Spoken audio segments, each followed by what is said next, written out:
Okay, तो question है, draw a schematic diagram of a circuit consisting of a battery of 3 cells of 2 volt each. A combination of 3 resistors of 10 ohm, 20 ohm, 30 ohm connected in parallel. A plug key and the ammeter all connected in series. Use this circuit to find the value of the following. तो हमें क्या find करना है? Current through each resistor, total current in the circuit and the total effective resistance of the circuit. Okay, तो पहले हम क्या करेंगे, पहले हम लोग डायग्राम बना लेते हैं. ठीक है, तो देखो यहाँ पे 3 सेल्स लगे हुए हैं और हर एक का वैल्यू क्या है, 2 वोल्ट है. तो हम लोग 3 सेल बना लेते हैं पहले. तो ये हमने 3 सेल बना लिए. और क्या है, देखो each a combination of 3 resistors, 3 resistors लगे हुए हैं. ये सारे वैल्यू है 10 ohm, 20 ohm and 30 ohm conducted in the parallel. तो 3 resistor which are connected in the parallel. तो हम लोग ये 3 रेसिस्टर भी बना लेते हैं यहाँ से.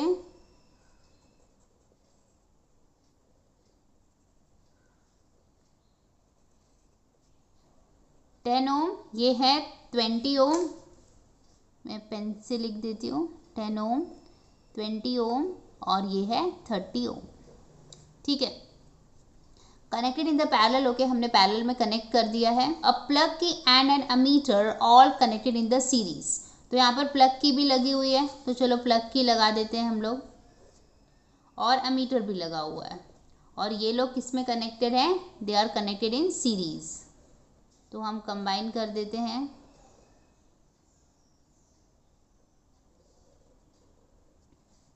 तो ये रहा हमारा सर्किट डायग्राम रेडी हो गया है. मैं इसको पेन से कर देती हूँ ताकि आपको थोड़ा क्लियर दिखाई दे.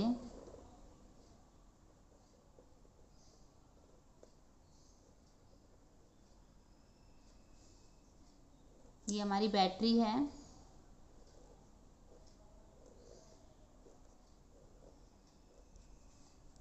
तो सर्किट डायग्राम हमारा रेडी हो गया है.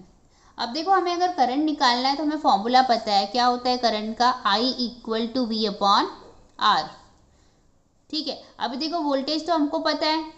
कैसे पता है, क्योंकि देखो हमें यहाँ पे 3 सेल लगे हुए हैं और हर एक का वैल्यू कितना है, 2 वोल्ट है. 3 सेल्स ऑफ 2 वोल्ट, मतलब ये यहाँ पे कितना होगा, 6 वोल्ट हो जाएगा टोटल वोल्टेज हमारा. तो V इक्वल टू 6 वोल्ट है. राइट, देख लो यहाँ पे 3 सेल्स लगे हैं और हर एक का वैल्यू 2 वोल्ट है. तो मतलब टोटल वोल्टेज कितना हो जाएगा, 3 इंटू 2 मतलब 6 वोल्ट. तो हमें V तो पता है पर हमें R नहीं पता है, तो हम R निकालते हैं. देखो हमारे जो रेसिस्टर्स है वो पैरेलल में कनेक्टेड है, तो हम R का वैल्यू कैसे निकालेंगे, 1 upon R equal to 1 upon R1 plus 1 upon R2 plus 1 upon R3. ठीक है, यहाँ पे हम वैल्यू लिख देते हैं. R1 हमारा है 10 ओम, R2 है हमारा 20 ओम्स और R3 है हमारा 30 ओम्स. ठीक है, वैल्यूज़ डाल देते हैं हम लोग. तो 1 upon 10 plus 1 upon 20 plus 1 upon 30 क्या होगा एलसीएम, देखो एलसीएम 60 होता है, तो हम लोग इसको 60 बना लेते हैं. तो ऊपर क्या आ जाएगा 6, यहाँ पर आ जाएगा 3 और यहाँ पर आ जाएगा 2. यहाँ पे कॉमन 60 आ जाएगा. ठीक है, इसको सॉल्व करेंगे तो आ जाएगा 11 अपॉन 60 ओम्स. 1 अपॉन R का वैल्यू है, तो मतलब R का वैल्यू क्या आएगा, 60 अपॉन 11 ओम्स. ठीक है, तो हमने यहाँ पर R निकाल लिया. अब हम लोग I भी निकाल लेते हैं. देखो I का वैल्यू क्या है, V अपॉन R. तो V कितना है, V तो 6 है और R का वैल्यू मतलब डिवाइड में डाल देते हैं. चलो R है 60 अपॉन 11. तो ये क्या हो जाएगा, 60 इंटू 11 अपॉन 60. तो क्या होगा, कटिंग करेंगे 6 1 जा, यहाँ पे 10 आ जाएगा. तो मतलब 11 अपॉन, ये होगा 11 अपॉन 10, मतलब वैल्यू आ जाएगा 1 अपॉन 1 एम्पियर. ठीक है, तो I हमने कितना निकाल लिया, 1 अपॉन 1 एम्पियर. तो हम लिख देते हैं I equal to 1 upon 1 ampere. तो यहाँ पे तो I भाई मिल गया हम लोगों को. अब देखो, जब हमारे जो हमारा जो सर्किट है, रेसिस्टर है, वो पैरेलल में कनेक्टेड है, तो हमें पता है कि इसमें रेशो, करंट का रेशो क्या बनता है, करंट का रेशो बनेगा I1 is to I2:I3 equal होगा 1/R1:1/R2:1/R3 के। ठीक है, तो हम लोग ये फाइंड करते हैं क्योंकि हमें इंडिविजुअल करंट भी फाइंड करना है, इसलिए हम लोग को ये सॉल्व करना पड़ेगा। इसको पहले हम लोग सॉल्व कर लेते हैं थोड़ा सा। देखो R1 यहाँ पे R2 यहाँ पे R3, मतलब इसका एलसीएम क्या होगा R1 into R2 into R3। तो हम क्या करेंगे, इस रेशो को हम लोग R1 into R2 into R3 से मल्टीप्लाई कर लेंगे।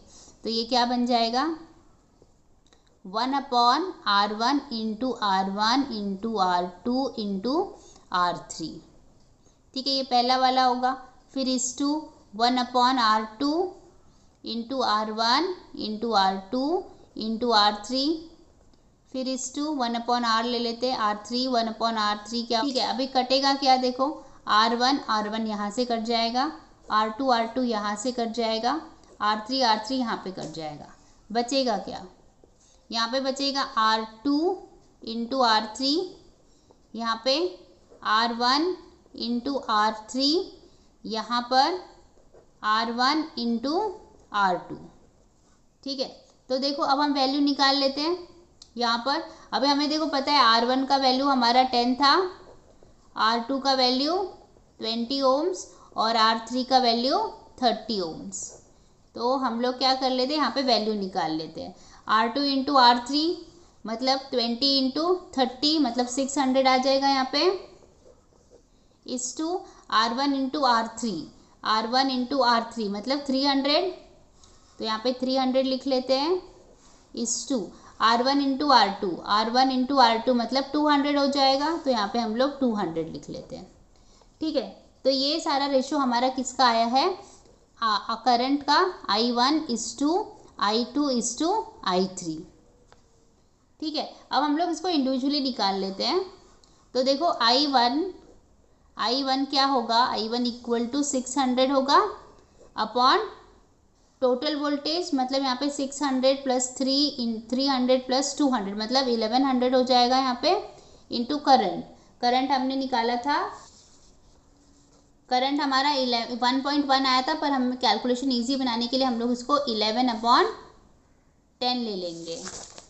तो इसलिए मैं यहाँ पे करंट 11/10 ले रही हूँ। कटिंग कर लेते हैं, देखो ये 2 0 ये 0 से कट जाएगा, तो हमारे पास यहाँ पे बचेगा 6/11 इंटू 11/10। फिर क्या हुआ 11 भी कट जाएगा, मतलब हमें मिलेगा 6/10 which is equal to 0.6 ampere. तो I1 हमने निकाल लिया है। अब हम निकालते I2 कैसे निकलेगा, देखो I2 हमारा होगा 300 है ना, देखो हम रेशो निकाल रहे हैं ना, तो हमारा I2 किसके बराबर होगा 300 के, तो I2 हम लोग 300 लिखेंगे।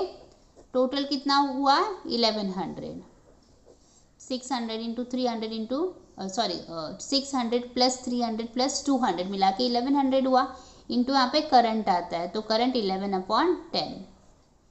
ठीक है, देखते क्या कटेगा, 2 0 चले गए और 11 यहाँ से चला गया, तो हमको मिल रहा है 3/10, मतलब हमें मिलेगा 0.3 एम्पियर। तो I2 भी आ गया। अब हम निकालेंगे I3 भी कैसे होगा, देखो I3 यहाँ पे किसका बन रहा है 200 में बनेगा, तो 200 अपॉन सबको ऐड किया तो 1100 इंटू करंट मतलब 11/10। ठीक है, देखो 2 0 से गया 11 1 जा, तो यहाँ पे हमें मिल जाता है 2/10 विच इज़ 0.2 एम्पियर। तो I3 भी हमें मिल गया है। ठीक है, तो I1 I2 I3 हमने सब निकाल लिया। अब हम देखते हैं फाइनली हमें क्या क्या पूछा था, हम उसको आंसर को एक साथ लिख देते हैं। देखो हमें पूछा था करंट थ्रू ईच रेसिस्टर, तो करंट थ्रू ईच रेसिस्टर क्या आ जाएगा, तो फिर हम यहाँ पे इसको ऐसे लिखते हैं रेसिस्टर और यहाँ पे करंट। तो रेसिस्टर 10 रेसिस्टर के लिए करंट क्या है 0.6 एम्पियर, 20 ओम्स के लिए क्या है 0.3 एम्पियर और 30 ओम्स के लिए हमने करंट क्या फाइंड किया है 0.2 एम्पियर। ठीक है, इसको देखो हम लोग सारे करंट को जब हम लोग ऐड करेंगे तो ये कितना आएगा 1.1 एम्पियर, जो कि हमने देखो ऑलरेडी निकाला हुआ है। देखो करंट हमें 1.1 एम्पियर आया था, मतलब अपना आंसर एग्जैक्टली करेक्ट है। ठीक है, दूसरा क्वेश्चन है करंट इन द सर्किट। तो करंट इन द सर्किट कितना है, करंट टोटल हमको इधर ही आया है ना, देखो 1.1 एम्पियर आया है। तो हम लोग यहाँ पे लिख देते हैं टोटल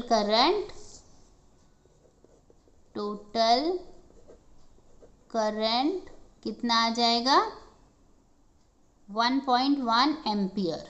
थर्ड क्वेश्चन है total effective resistance of the circuit. तो देखो हमने निकाला था टोटल इफेक्टिव रेसिस्टेंस 60/11, तो हम वो लिख देते हैं, पे लिख देंगे R equal to 60/11 ohms. I hope आपको समझा है। Thank you very much.